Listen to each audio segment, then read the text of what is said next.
Covid की वजह से कुछ आतंक की जो कार्रवाइयाँ जहाँ पर आतंकवाद की रही, उसके चलते जहाँ पर कोई इतने ज़्यादा फेवरेबल बच्चों के लिए नहीं रहे हैं, हालात में बेहतरी हुई है। बच्चे फिर से अपने अलग अलग फील्ड्स के अंदर एक्सेल कर रहे हैं। हमारी कोशिश है कि हम उनकी सपोर्ट करें, उनकी हैंड होल्डिंग करें। जो स्पोर्ट्स के फील्ड में आगे बढ़ना चाहता है उनको मौका दें। जम्मू कश्मीर पुलिस एक मिशन के तहत, एक प्रोग्राम के तहत जो गवर्नमेंट ऑफ इंडिया जिसको स्पॉन्सर करती है, सिविक एक्शन प्रोग्राम, उसके तहत नौजवान बच्चों को मौका देती है कि खुल के अपने हुनर को दिखा सकें और जो हुनरमंद बच्चे हैं वो और आगे बढ़ सकें, उनकी सपोर्ट करें, उनकी मदद करें। उसी सिलसिले में आज का टूर्नामेंट भी हुआ है और इस तरह के और बहुत सारे प्रोग्राम अभी हमारे होने बाकी हैं। कोविड की वजह से रुके हैं, अभी उन सब प्रोग्राम्स को हम लोग फिर से शुरू करेंगे। सर, कल होम मिनिस्ट्री की तरफ से जो वीडीसी को लेकर एक अहम फैसला हुआ है, इसकी इम्पोर्टेंस क्या रहेगी? इसकी बहुत इम्पोर्टेंस है क्योंकि अभी भी जो मिलिटेंसी आतंकवाद का जो सिलसिला है वो कम हुआ है मगर ख़त्म नहीं हुआ है। अभी भी पाकिस्तान की एजेंसीज़ की कोशिश है कि जिन खित्तों में अमन बहाल हो चुका है उसको फिर से किसी न किसी तरीके आतंक के रास्ते पर चलाएं। पुलिस और सिक्योरिटी फोर्सेस पूरी तरह सतर्क हैं। आए दिन हम कोई ना कोई इस तरह की साजिश को नाकाम कर रहे हैं। आने वाले टाइम में भी हमारी कोशिश रहेगी कि ऐसी साजिशें जो होती हैं सरहद पार से, उनको नाकाम किया जाए।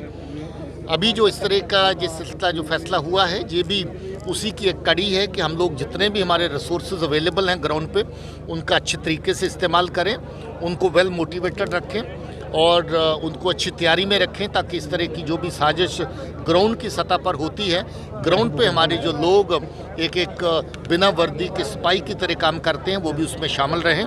और मुझे उम्मीद है कि ये एक अच्छा फैसला है। आने वाले टाइम में लोग और ज़्यादा मोटिवेटेड महसूस करेंगे। सर, पिछले कुछ समय की बात करें तो 2 टेरर मॉड्यूल को जम्मू में बस्ट किया गया है। एक पाकिस्तान की तरफ से जो ड्रोन से एक्सप्लोजिव फेंके गए थे और एक ग्राउंड बोलकर यहाँ पर अरेस्ट हुए थे।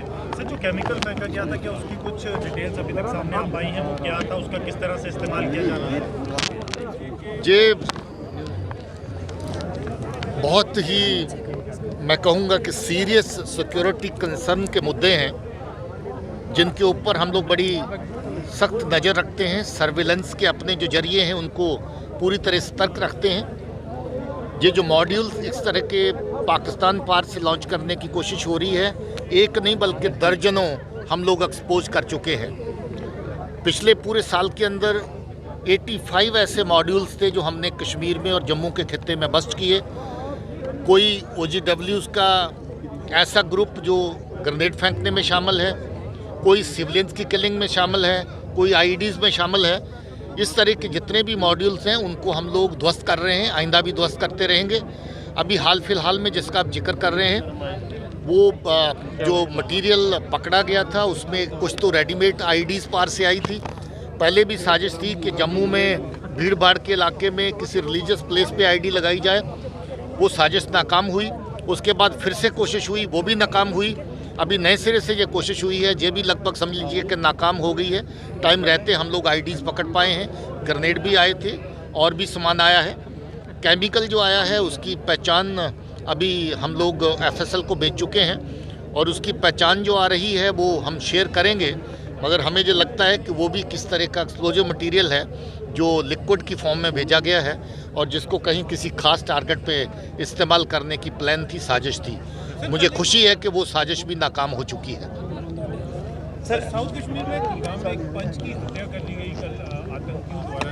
तो सर, इससे क्या लग रहा है कि सिविलियंस और पॉलिटिकल एक्टिविस्ट को टारगेट किया जा रहा है? देखिए, पाकिस्तान स्पॉन्सर्ड जिस ग्रुप ने जिम्मेवारी कल की हत्या की ली है, ये शर्म की बात है उनके लिए और शर्म की बात है उनके आकाओं के लिए जो इस तरह की हरकतें करते हैं। एक आम आदमी जो एक अपना पेशावर आदमी जो कॉन्ट्रैक्टर का काम करता है, साथ में लोगों की नुमाइंदगी करता है पंचायत के लेवल पे, जिसका किसी भी तरह की सिक्योरिटी फोर्सेस के साथ या और कोई किस तरह का गैर कानूनी हरकतों में कोई किस तरह की शमूलियत नहीं है, उसको ये कहा गया कि ये फोर्सेस का इन्फॉर्मर है, ये सरासर गलत है।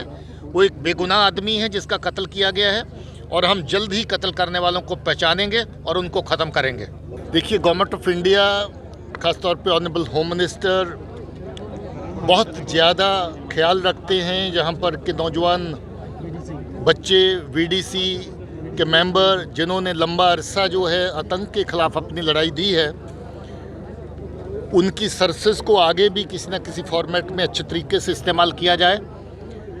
काफ़ी लंबे अरसे से उसको फिर से रीऑर्गेनाइज करने की, रिजुवनेट करने की, स्ट्रेंथन करने की बात चल रही थी और इस वक्त ये इशू होम मिनिस्ट्री के पास था।